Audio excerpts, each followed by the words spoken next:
নমস্কার বন্ধুরা, জবজেনিক্স ইউটিউব চ্যানেলে আপনাদের প্রত্যেককে স্বাগত। ডিএ নিয়ে অত্যন্ত গুরুত্বপূর্ণ একটি আপডেট।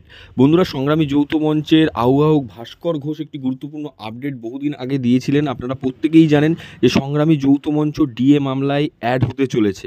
সেখানে কিন্তু তিনি ডিটেলস বলেছিলেন যে ডিএ মামলায় অ্যাড হওয়ার পদ্ধতি কীভাবে হবে এবং তারা চেষ্টা কিন্তু চালিয়ে যাচ্ছেন অ্যাড হওয়ার জন্য।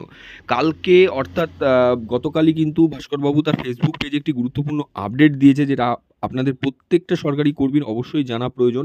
দেখতে পাচ্ছেন সংগ্রামী যৌথ মঞ্চের পক্ষ থেকে সুপ্রিম কোর্টে ডিএ মামলার পার্টি হওয়ার জন্য পিটিশন দাখিল করা হয়েছে। মঙ্গলবার দেখা হবে।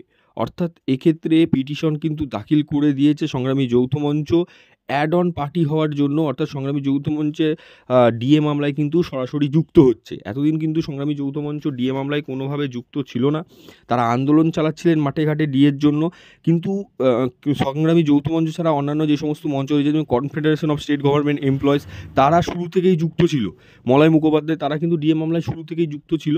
কিন্তু এইবার সংগ্রামী যৌথ মঞ্চ এই মামলায় যুক্ত হলো।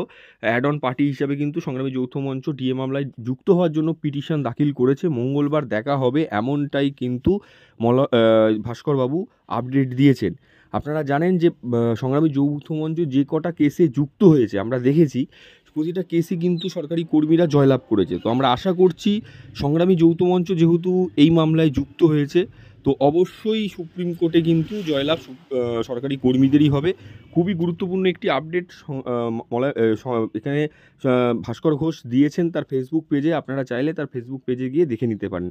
গুরুত্বপূর্ণ আপডেট ছিল, আপনাদের সাথে শেয়ার করলাম। অবশ্যই লাইক করে বন্ধুদের মাঝখানে শেয়ার করে দেবেন।